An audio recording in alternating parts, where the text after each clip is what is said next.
Good morning. అనగననగ రాగం అతిశయిల్లుచునుండు, తినగ తినగ వేము తీయనుండు, సాధనమున పనులు సమకూరు ధరలోన విశ్వదాభిరామ వినురవేమ. ఏంటండి పొద్దున్నే ఈ అమ్మాయి ఏంటి శతకంతో చితక్ కొట్టేస్తుంది అనుకుంటున్నారా?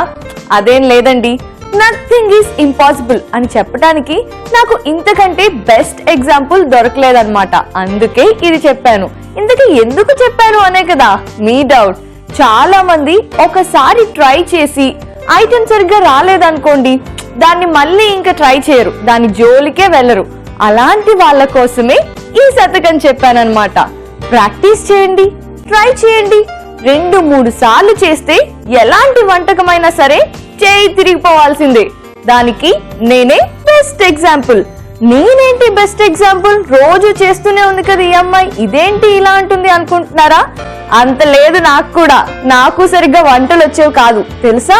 ఈ షోకి యాంకర్ గా చేయటానికి 15 రోజుల ముందు నుంచి విపరీతంగా వంటలన్నీ ప్రాక్టీస్ చేసేసాను. ఇప్పుడు చూడండి, ఎలాంటి బ్రేక్ఫాస్ట్ అయినా సరే టప్పిమని రెడీ చేసేస్తాను. సో మీరు కూడా try and try until you get a tasty recipe. ఈ రోజు కూడా బాగా ప్రాక్టీస్ చేసేసి మీకోసం ఒక సూపర్ బ్రేక్ఫాస్ట్ ని రెడీ చేయబోతున్నాను. అదే బ్రోకలీ క్యారెట్ ఉప్మా. దీనికి కావాల్సింది ఏమీ లేదండి, ఒక చేతిలో ఒక గ్రీన్ బ్రోకలీ ఉండి ఇంకో చేతిలో కొన్ని క్యారెట్స్ ఉంటే చాలన్నమాట. మనం ఉప్మా చేసేయచ్చు. చాలా తక్కువ టైంలో ఈ టేస్టీ ఉప్మా రెడీ అయిపోతుంది. మరి ప్రిపరేషన్ ఎలాగో నేను చూపిస్తాను, మీరు నాతో ఫాలో అయిపోండి.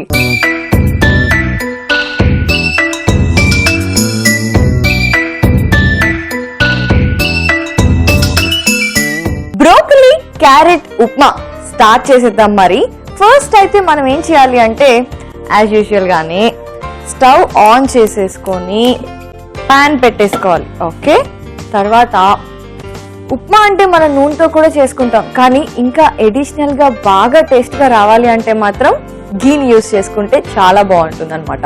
అందుకని నేను ఇవాళ గీ యూస్ చేస్తున్నాను.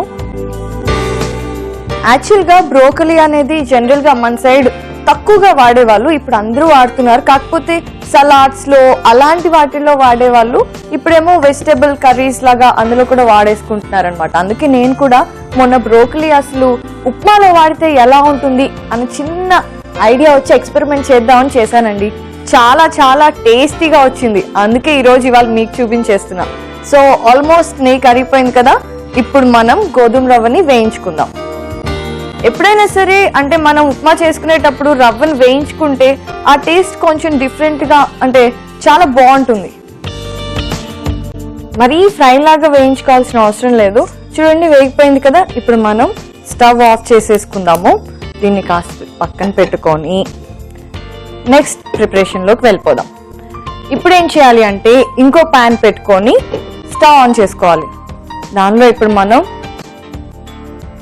ఒక 2 to 3 స్పూన్స్ ఆఫ్ ఆయిల్ వేసుకుందాం. ఎక్కువ కావాలి అనుకున్న వాళ్ళు కొంచెం ఎక్కువ కూడా వేసుకోవచ్చు, మన టేస్ట్ ని బట్టి అన్నమాట.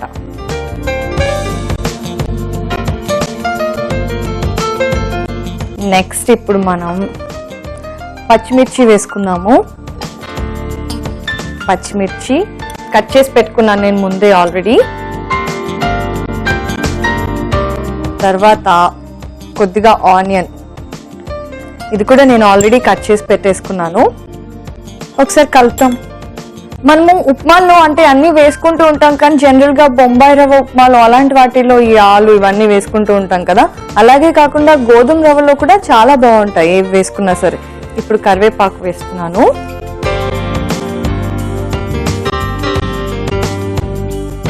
మనం ఎప్పుడైనా ఉప్మాల్లో కానివ్వండి, లేదంటే ఇంకేదైనా వంటకంలో కానీ ఉల్లిపాయలు, పచ్చిమిరపకాయలు, కరివేపాకు ఇవి వాడినప్పుడు ఫస్ట్ బాగా వేగేటట్టు చూసుకోవాలన్నమాట. ఎందుకంటే ఆ పచ్చి వాసన ఉంటుంది కదా ఉల్లిపాయల్లో, అదంతా పోతే అప్పుడు మనకి ఫ్లేవర్ బాగా వస్తుంది. సో ఆ తర్వాత ఇవన్నీ వేగిన తర్వాత అప్పుడు మనం వేరే వెజిటేబుల్స్ ఏవైతే ఉన్నాయో అవి యాడ్ చేసుకోవాలి. సో ఇది మనకు ఫ్రై అయ్యే లోపు నేనేం చేస్తాను అంటే, మనం ఇందులో టొమాటోస్ కూడా వేద్దాం అనుకున్నాం కదా, టొమాటోస్ కట్ చేస్తాను. ఉప్మాలో ఎప్పుడైనా సరే టొమాటో వాడితే ఆ టేస్ట్ అసలు చాలా బాగుంటుంది. ఆ ట్యాంగీనెస్ అండ్ అలాగే మనం పచ్చిమిరపకాయలు ఇవన్నీ వేస్తాం కాబట్టి అది ఆ కారం కారం ఉల్లిపాయ టేస్ట్ మళ్ళీ టొమాటో. చూద్దాం మన ఫ్రై అయిందేమో. చూసారా ఆనియన్స్ అన్ని ఫ్రై అయిపోతున్నాయి అండ్ కరివేపాకు కూడా ఆల్మోస్ట్ వేగిపోయింది. ఇప్పుడు మనం నెక్స్ట్ వేసుకోవాల్సిన వెజిటేబుల్స్ అన్ని వేసుకోవచ్చు. సో నేనైతే టొమాటోస్ వేస్తున్నాను. ఇప్పుడు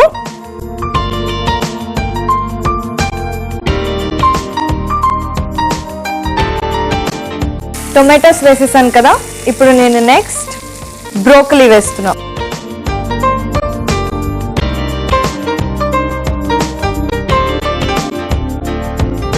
దీన్ని కూడా కొంచెంసేపు కలుపుకుందాం. నెక్స్ట్ ఇప్పుడు మనం మన ఉప్మాలో ఇంకొక మెయిన్ ఐటమ్ అదేనండి క్యారెట్. సో క్యారెట్ కూడా వేస్తున్నాను. క్యారెట్ ని కూడా నేను శుభ్రంగా వేడి నీళ్ళల్లో ఉప్పు వేసి దాంతో కడిగేసి ఆ తర్వాత పీల్ చేసి కట్ చేసి పెట్టుకున్నాను. మీకు తెలుసు కదా వేడి నీళ్ళల్లో ఉప్పు వేసి అప్పుడు కడగాలి వెజిటేబుల్స్ అన్నిటిని, ఎందుకంటే ఈ మధ్య కెమికల్స్ చాలా యూజ్ చేస్తున్నారు కదా, అప్పుడు వేసినప్పుడు ఇంకా వ్యాక్స్లు అవి ఇవి రాస్తున్నారని కూడా వింటున్నాం కదా. సో ఇప్పుడు మనం ఏం చేద్దాము అంటే, తెలుసు కదా ఏ వంటకానికైనా సరే ఎంతో ఇంపార్టెంట్ అదే మన ఉప్పు. ఉప్పు టేస్ట్కి సరిపడా చక్కగా వేసుకుందాం. వేసుకొని నెక్స్ట్ కొంచెం షుగర్ కూడా యాడ్ చేస్తాను, దానివల్ల ఇంకా మంచి టేస్ట్ వస్తుంది అన్నమాట.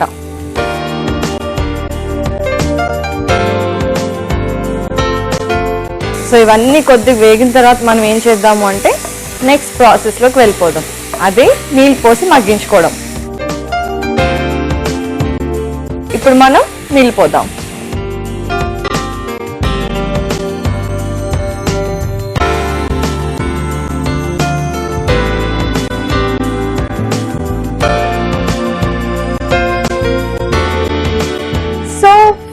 చూసారు కదా, ఇలా మనం ఒకదాని తర్వాత ఒకటి నూనెలో వేయించుకుంటూ వాటిలో ఉప్పు పంచదార కలుపుకొని నీళ్లు పోసుకొని కాసేపు మగ్గించుకోవాలన్నమాట.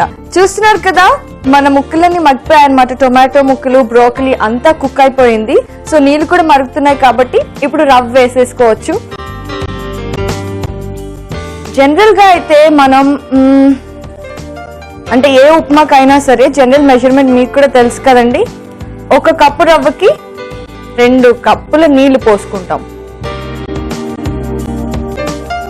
సో మనం రవ్వ వేసేసుకున్నాం. ఇప్పుడు బాగా కలుపుకొని ఒక 2 నిమిషాల పాటు మూత పెట్టేసి మగ్గనిస్తే మన వేడి వేడి బ్రోకలీ క్యారెట్ ఉప్మా రెడీ అయిపోతుంది.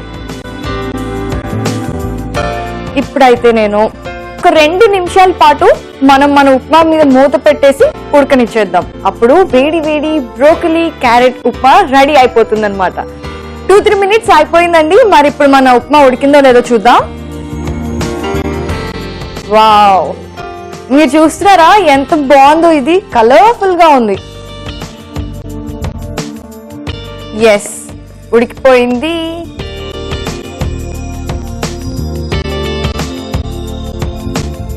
సరే, మన ఉప్మా అయిపోయింది కాబట్టి ఇప్పుడు మనం స్టవ్ ఆఫ్ చేసేసుకొని సర్వింగ్ బౌల్ తో చేసుకొని సర్వ్ చేసేసుకుందాం.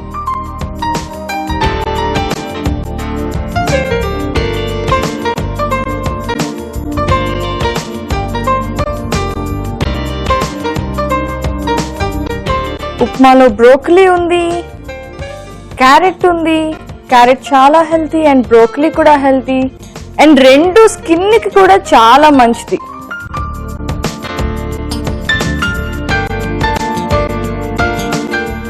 వావ్, ఎంతో రుచికరమైన బ్రోకలీ క్యారెట్ ఉప్మా రెడీగా ఉంది. కానీ దీన్ని నేను టేస్ట్ చేసి ఎలా ఉందో మీకు చెప్పే ముందు మరొకసారి బ్రోకలీ క్యారెట్ ఉప్మాకు కావాల్సిన పదార్థాలు ఏంటో తయారు చేసుకునే విధానం ఏంటో చూసేయండి. బ్రోకలీ క్యారెట్ ఉప్మాకి కావలసిన పదార్థాలు: గోధుమ రవ్వ 1 కప్పు, క్యారెట్ 2, బ్రోకలీ 1 కప్పు, పచ్చిమిర్చి 2, టొమాటో 1, చక్కెర 1/2 టీ స్పూన్, ఉప్పు తగినంత, నెయ్యి 1 టీ స్పూన్, నూనె 2 టీ స్పూన్లు, కరివేపాకు కొద్దిగా, ఉల్లిపాయలు 1. బ్రోకలీ క్యారెట్ ఉప్మా తయారు చేసుకునే విధానం: ముందుగా పాన్ లో నెయ్యి వేసుకొని గోధుమ రవ్వను వేయించుకోవాలి. మరో పాన్ లో నూనె వేసుకొని పచ్చిమిర్చి, ఉల్లిపాయలు, కరివేపాకు, టమోటోలు, బ్రోకలీ, క్యారెట్, ఉప్పు, పంచదార, సరిపడా నీళ్లు పోసుకొని ఉడికించుకోవాలి. ఆ తరువాత వేయించుకున్న గోధుమ రవ్వ వేసుకొని దగ్గర పడేదాకా కలుపుకొని ఉడికించుకోవాలి. చివరిగా సర్వింగ్ బౌల్ లోకి తీసుకొని సర్వ్ చేసుకుంటే వేడివేడిగా ఎంతో రుచికరంగా ఉండే బ్రోకలీ క్యారెట్ ఉప్మా రెడీ.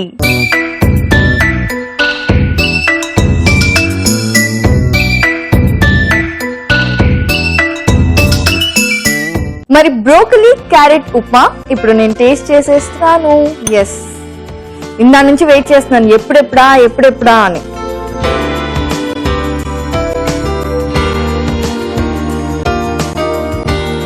నిజంగా చాలా చాలా చాలా బాగుంది.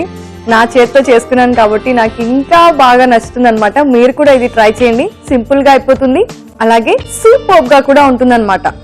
సరే, బ్రోకలీ క్యారెట్ సూపర్ కాంబినేషన్ కదా, మరి దాంతో ఉప్మా చేసేసుకున్నాం. నేనైతే తినేసాను, మీరు కూడా చేసుకొని తింటారు నాకు తెలుసు. కానీ మరి దీంట్లోకి చట్నీ అయితే బాగుంటుంది, కానీ ఏదైనా వెరైటీగా కావాలి అనుకుంటే ఇప్పుడు నేను చెప్పేది చేసుకోవాలి. ఇంతకీ నేనేం చెప్పబోతున్నాను అనే కదా మీ డౌట్. నేను చెప్పేది ఏంటి అంటే కాకరకాయ సాంబార్. దేవుడా, కాకరకాయ కూర చేసుకుంటేనే చేదుగా ఉంటుంది అని చాలా మంది మొహం మార్చేసుకుంటారు. ఎంత అద్భుతంగా ఉంటుందో ఇప్పుడు నేను చేసి చూపిస్తాను. ఖచ్చితంగా మీరు ఒక్కసారి నా కోసం ట్రై చేసి టేస్ట్ చేయండి. ఆ తర్వాత మాక్సిమం వీక్లీ ఒకసారి మీరే చేసుకొని తింటారు నేను చెప్పే పని లేకుండా. మరేంటి, రెడీయా?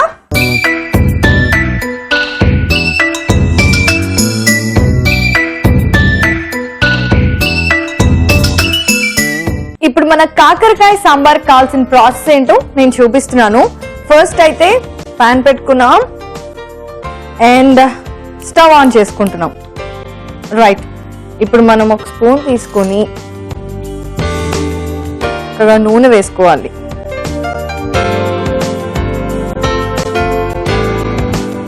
తర్వాత ఆల్రెడీ కట్ చేసి పెట్టుకున్న ఉల్లిపాయ ముక్కలు వేసుకోవాలి.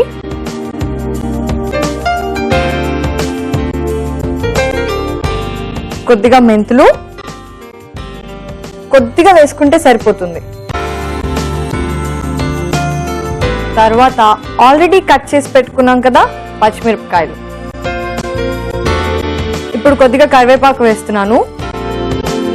ఎప్పుడైనా సరే మనం తిరగమాతలో ఆనియన్, పచ్చిమిరపకాయలు, కరివేపాకు వేసుకున్నప్పుడు ఆ పచ్చి వాసన పోయి వేగేంత వరకు మనం ఉంచుకోవాలి. ఆ తర్వాతే మిగతా వెజిటబుల్స్ అన్ని కలుపుకోవాలి.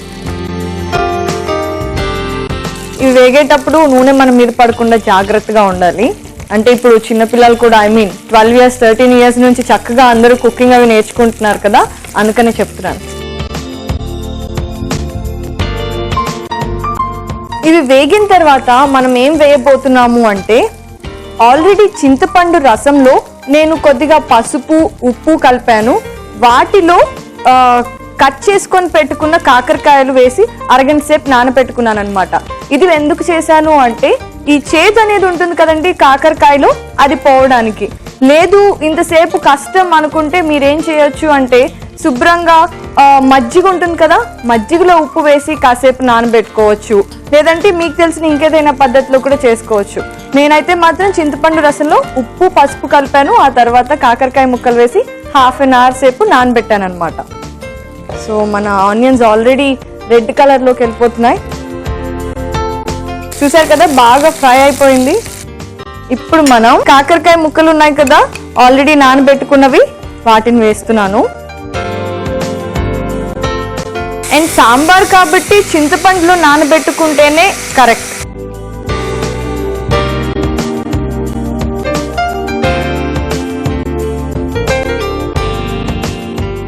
ఇప్పుడు మనం ఈ కాకరకాయ ముక్కల్ని కాసేపు వేగనిద్దామండి, అప్పుడు మనకి టేస్ట్ చాలా బాగుంటుంది.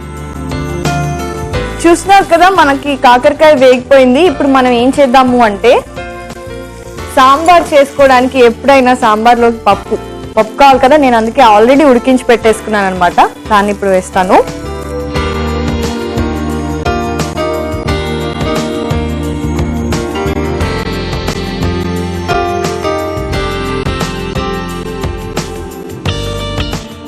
దీంతో పాటుగా సాంబార్లో మనకి ఇంకొక మెయిన్ ఇంగ్రీడియంట్ చింతపండు రసం.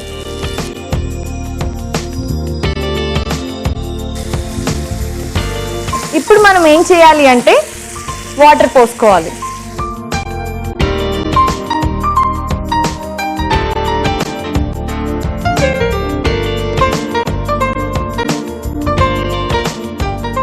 ఇప్పుడు మనం మన సాంబార్లోకి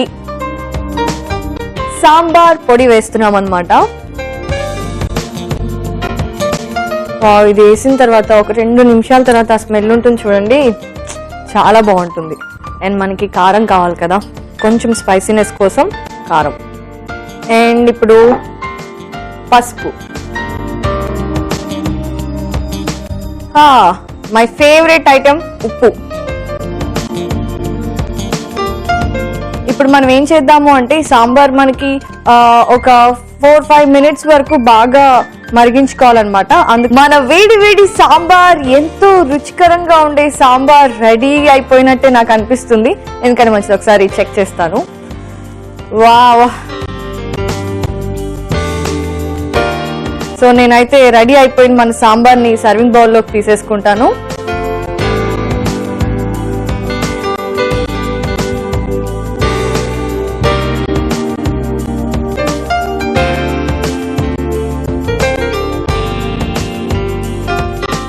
ఓకే, మన సాంబార్ని మనం చక్కగా సర్వింగ్ బౌల్లోకి తీసేసుకున్నాం.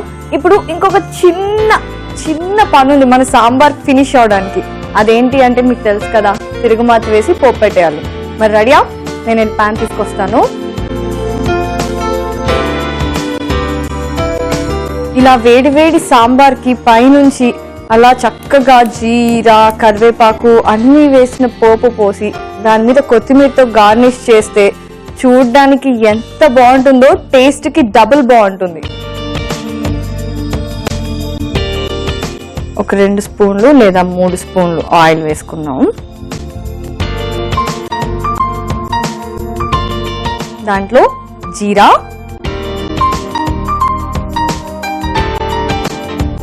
ఆవాలు,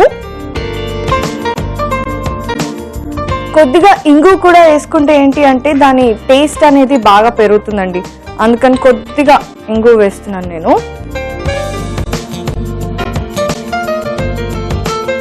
దాని తర్వాత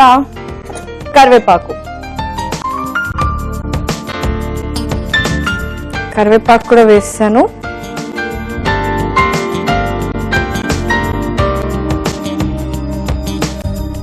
సో మన తిరుగుమాత రెడీ అయిపోయింది. ఇప్పుడు మనం వేడివేడి సాంబార్ మీద తిరుగుమాత వేస్తున్నాం.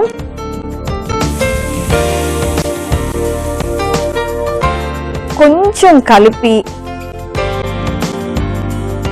ఓకే, ఇప్పుడు దీని మీద మనం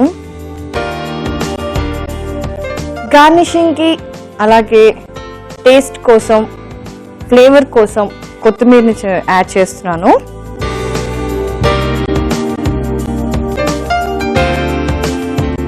చూస్తున్నారు కదా, ఎంతో చేదుగా ఉండే కాకరకాయతో ఎంతో టేస్టీ సాంబార్ని నిమిషాల్లో నేనైతే ప్రిపేర్ చేసేసాను. దీన్ని నేను టేస్ట్ చేసి ఎలా ఉందో చెప్తాను. ఖచ్చితంగా చాలా చాలా టేస్టీగా ఉంటుంది. మీరు కూడా తప్పకుండా ఇంట్లో ట్రై చేయండి. మరి ఇంట్లో ట్రై చేయాలి అంటే దీనికి కావాల్సిన పదార్థాలు, తయారు చేసుకునే విధానం మీకు తెలియాలి కదా, అందుకని మరొకసారి చూసేయండి. కాకరకాయ సాంబార్ కి కావలసిన పదార్థాలు: నూనె 2 టీ స్పూన్లు, ఆవాలు 1 టీ స్పూన్, మెంతులు 1 టీ స్పూన్, కరివేపాకు కొద్దిగా, కొత్తిమీర కొద్దిగా, పచ్చిమిర్చి 3, కాకరకాయలు 3, కారం 2 టీ స్పూన్లు, పసుపు చిటికెడు, సాంబార్ పొడి 2 టీ స్పూన్లు, చింతపండు రసం 1/2 కప్పు, ఉప్పు తగినంత, కందిపప్పు 1 కప్పు, ఇంగువ చిటికెడు, ఉల్లిపాయలు 1, జీరా 1 టీ స్పూన్. కాకరకాయ సాంబార్ తయారు చేసుకునే విధానం: ముందుగా ఒక బౌల్లో చింతపండు రసం, ఉప్పు, పసుపు వేసుకొని కాకరకాయలను నానబెట్టుకోవాలి. పాన్ లో నూనె వేసుకొని ఉల్లిపాయలు, మెంతులు, పచ్చిమిర్చి, కరివేపాకు, నానబెట్టుకున్న కాకరకాయ ముక్కలు, ఉడికించుకున్న కందిపప్పు, చింతపండు రసం, సరిపడా నీళ్లు పోసుకొని బాగా కలుపుకొని ఉడికించుకోవాలి. ఆ తరువాత సాంబార్ పొడి, కారం, పసుపు, ఉప్పు వేసి మరి కాసేపు ఉడికించుకోవాలి. పోపు పాన్ లో నూనె వేసుకొని జీరా, ఆవాలు, ఇంగువ వేసి పోపు పెట్టుకోవాలి. చివరిగా సర్వింగ్ బౌల్ లోకి పప్పు మిశ్రమాన్ని వేసుకొని పైనుంచి పోపు మిశ్రమం వేసి కొత్తిమీరతో గార్నిష్ చేసుకుంటే టేస్టీ టేస్టీ కాకరకాయ సాంబార్ రెడీ.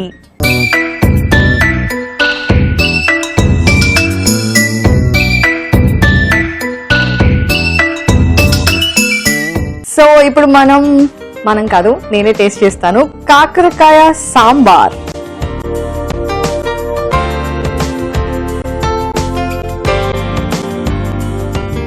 నిజంగా కాకరకాయ చేదుగా ఉంటుందా? నాకు డౌటేనేమో, ఎందుకంటే ఈ సాంబార్ అంత రుచికరంగా ఉంది. చాలా చాలా బాగుంది. మరి ఈ రెసిపీని కూడా మీరు ట్రై చేయండి. అండ్ అలాగే ఇందాక చూపించిన బ్రోకలీ క్యారెట్ ఉప్మాతో కాంబినేషన్ లో తిని ఎలా ఉందో నాకు చెప్పండి. అండ్ మళ్ళీ ఇవాళ బ్రేక్ఫాస్ట్ షోలో ఈ 2 వెరైటీస్ చాలా అద్భుతంగా నాకు బాగా నచ్చాయి. సో మీరు కూడా ట్రై చేయండి. అండ్ అలాగే రేపు మళ్ళీ నేను మరో 2 డిఫరెంట్ వెరైటీ వంటకాలతో మీ ముందుకు వచ్చేస్తాను మీకు నేర్పించేయడానికి. Till then, see you tomorrow. Bye bye.